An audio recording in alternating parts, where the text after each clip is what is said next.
Now हम एक comparison देख लेते हैं तीनों मैनेजमेंट लेवल्स में। तो कंपैरिजन में क्या आएगा, कैरेक्टर 6 में पहला है नंबर ऑफ पर्सन।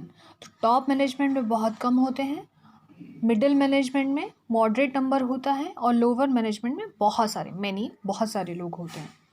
रोल क्या होगा, टॉप मैनेजमेंट स्ट्रैटेजी बनाता है, फिर मिडिल मैन उसे एग्जीक्यूट कर देता है और लोअर लेवल में ऑपरेशनल यानी कि अब यहाँ पर काम शुरू करा दिया जाता है। इसके बाद नेचर ऑफ फंक्शन में ये है ब्रॉड और क्रिएटिव, यानी इन्हें काफ़ी सोचना पड़ता है टॉप मैनेजमेंट को कि पॉलिसीज़ और प्लान जो हैं वो एकदम से नहीं बनते। बहुत सारा एक्सपेरिमेंटेशन, बहुत सारा डाटा, बहुत सारा एवोल्यूशन इनको करना पड़ता है, तब जाकर ये बनती हैं। फिर यहाँ पर मिडिल मैन में थोड़ा बहुत इनको भी अपने लेवल पे क्रिएटिव होना पड़ता है और लोअर लेवल में इन दोनों ने काम कर ही दिया है। अब इन्होंने क्या करना है, रूटीन और डिटेल, यानी कि अब इनका डेली का काम आ जाता है जो इन्होंने ऑलरेडी बोल कर दिया है इनको। लोअर लेवल बस उसको एग्जीक्यूट कर देगा आगे। नाउ स्कोप ऑफ एक्टिविटी, यहाँ एक्सट्रीमली ब्रॉड, यानी कि बहुत ज़्यादा सोचना पड़ता है, बहुत ज़्यादा एक्टिविटीज़ यहाँ पर होती हैं। यहाँ फंक्शनल एंड डिपार्टमेंट वाइज होती हैं और यहाँ सिंगल सब फंक्शन, यानी कि एक एक डिपार्टमेंट की अपनी अपनी एक्टिविटी होगी। यहाँ पर कॉम्प्लेक्सिटी क्या है कि ये बहुत कॉम्प्लेक्स है क्योंकि काफ़ी ज़्यादा सोचना पड़ता है, बहुत दिमाग यूज़ होता है प्लान्स बनाने में, एकदम से नहीं बन जाता। यहाँ थोड़ा सा कम है क्योंकि इनकी रिस्पॉन्सिबिलिटी थोड़ी कम हो जाती है। जो टॉप ने कह दिया, मिडल ने एग्जीक्यूट कर दिया, मिडल ने इनको एग्जीक्यूट कर दिया, तो ये सीधा स्ट्रेट फॉरवर्ड है, जो उन्होंने बोला है इन्होंने वो काम कर देना है बस, विदाउट एनी क्वेश्चनिंग। हाँ, कुछ कंप्लेंट्स अगर इनकी हैं, कुछ ग्रीवेंसेस इनके हैं, तो लोअर लेवल मिडिल को बता देता है, मिडिल लेवल उसको टॉप लेवल तक पहुंचा देता है और उसके बाद होना वही है जो टॉप लेवल कह दे, यानी कि टॉप लेवल इनके ग्रीवेंसेस को सॉल्व करेगा, मिडिल लेवल सिर्फ इनको ट्रांसफ़र करने का काम करता है। इसके बाद है जॉब मेजरमेंट, ये बहुत डिफ़िकल्ट है, ठीक है, यहाँ लेस डिफ़िकल्ट है और ये बहुत इजी है। लोअर लेवल ने तो वही काम करना है जो बोल दिया गया है, तो इसलिए इनके लिए बड़ा इजी हो जाता है अपने काम को कर देना। इनके लिए मुश्किल है क्योंकि इन्हें स्ट्रेटेजी बनानी है, इनके लिए थोड़ा सा कम डिफ़िकल्ट है, हालांकि इनको भी डिपार्टमेंट वाइज सोचना पड़ता है। टाइम डिमेंशंस क्या है, यहाँ लॉन्ग टर्म के लिए पॉलिसीज़ बनाई जाती हैं, ये मिड टर्म के लिए बनाते हैं, और ये क्या है, ये डे टू डे एक्टिविटीज़ हैं। तो लोअर लेवल ने क्या करना है, अपनी दिन भर की एक्टिविटीज़ को करना है, जो कि ऑर्डर दिया गया था मिडिल लेवल के थ्रू, और मिडिल लेवल को ऑर्डर दिया है टॉप लेवल ने। अब इसके बाद जो नेक्स्ट टॉपिक आएगा that is functions of management, ठीक है, ये हमारा नेक्स्ट टॉपिक है। फंक्शंस ऑफ मैनेजमेंट में मैंने आपको बताए थे 5 फंक्शंस, पहले भी मैं एक बार आपको बता चुकी हूँ कि यहाँ पे प्लानिंग, ऑर्गेनाइजिंग, स्टाफिंग, डायरेक्टिंग और कंट्रोलिंग 5 फंक्शंस होते हैं, और यही चैप्टर नंबर 3 के बाद 4, 5, 6, 7 एंड 8 ये चैप्टर्स आपके हैं। इनको आपको चैप्टर वाइज अलग अलग पढ़ना है, अलग अलग टॉपिक हैं। तो मैनेजमेंट के 5 फंक्शन होते हैं। मैनेजमेंट में सबसे पहले हमें करनी होती है क्या, हमें करनी होती है प्लानिंग, कि हमें करना क्या है। कोई ऑर्गेनाइजेशन अगर बना है तो करना क्या है भाई, तो यहाँ पर हम करेंगे कि planning or deciding in advance what to do and how to do it, यानी कि क्या करना है और उसको कैसे करना है।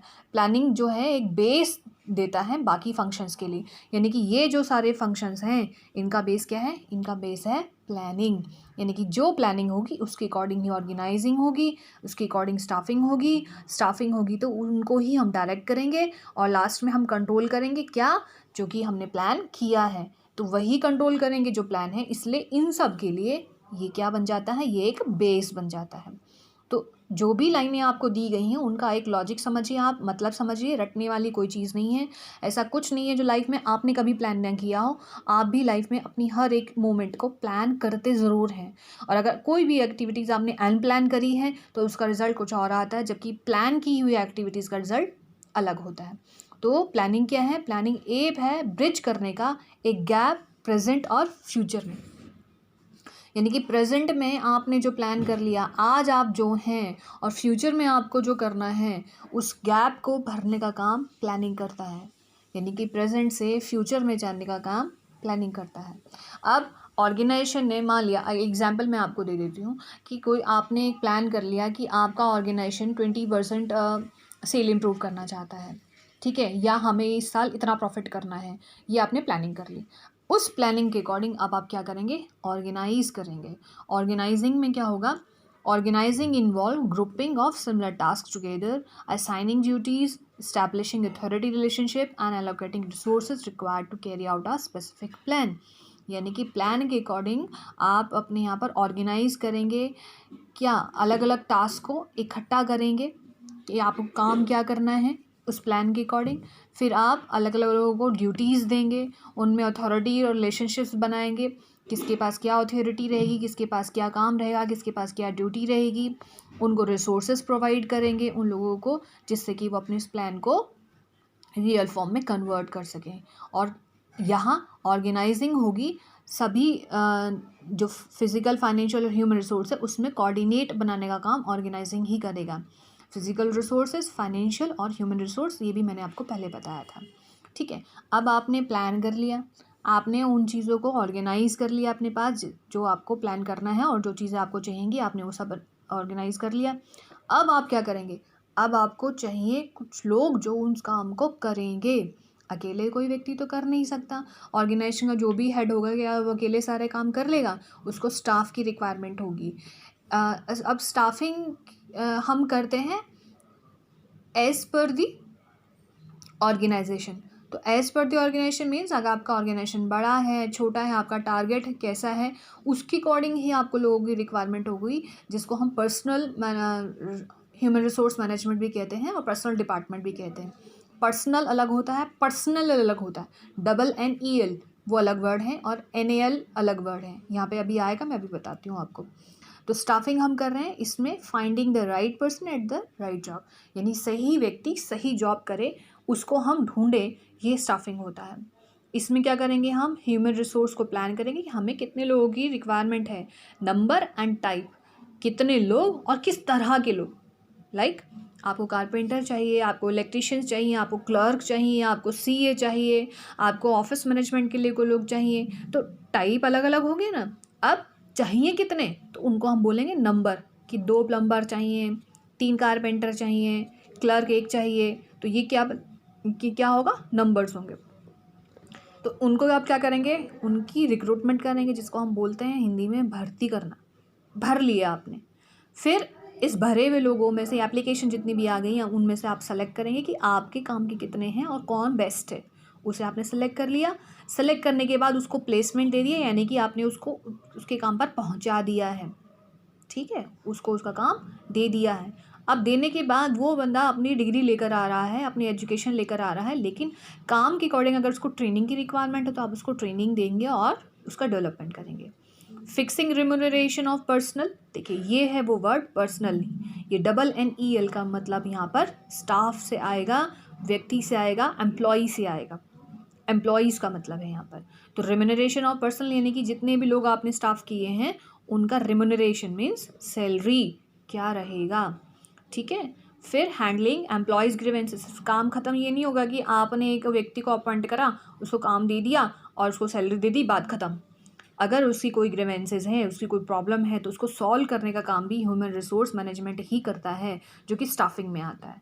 ठीक है, स्टाफिंग एक छोटा सा हिस्सा है और ह्यूमन रिसोर्स मैनेजमेंट अपने आप में बहुत बड़ा है।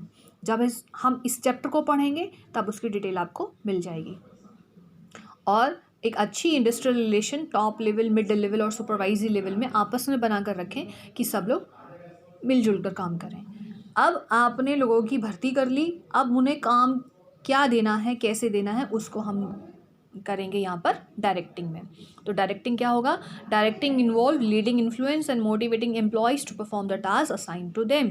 जो काम उनको दिया गया है उसमें उनको इन्फ्लुएंस करें, उनको लीड करें, उनको मोटिवेट करें कि आपको अपना काम इस तरीके से करना है, अच्छे तरीके से करना है। उनको बार बार मोटिवेशन मिलनी चाहिए एम्प्लॉयज़ को, जिससे क्या होगा, उसमें एक हेल्दी एटमॉस्फेयर डेवलप होगा और एम्प्लॉयज़ में इनकरेजमेंट आएगा कि वो अपने काम को ज़्यादा बेस्ट पॉसिबल तरीके से कर सकें।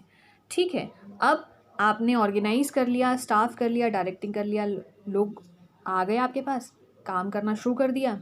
अब लास्ट का फंक्शन है हमारा कंट्रोलिंग, यानी कि अब हमें ये देखना है कि जो आपने प्लान किया था क्या वही हो रहा है या नहीं। अगर आप कंट्रोलिंग को यहाँ से हटा देंगे तो आपको कभी पता नहीं लगेगा कि आपकी प्लानिंग सही तरीके से जा रही है या नहीं। तो कंट्रोलिंग क्या है? Controlling involves monitoring organising performance in the light of standard set by the planning. यानी कि प्लानिंग में आपने जो स्टैंडर्ड सेट किए थे उसके अकॉर्डिंग आपकी कंट्रोलिंग हो रही है, वही काम ऑर्गेनाइजेशन में हुआ है, वही परफॉर्मेंस आई है या नहीं आई है। और अगर आ गई है तो वेल एंड गुड, अच्छी बात है कि आपने जो प्लान किया था वही हुआ। और अगर नहीं हुआ है तो टेकिंग करेक्टिव एक्शंस, यानी अब आपको कुछ करेक्टिव एक्शंस लेने पड़ेंगे जिससे कि आपके ऑर्गेनाइजेशन गोल अचीव हो सके।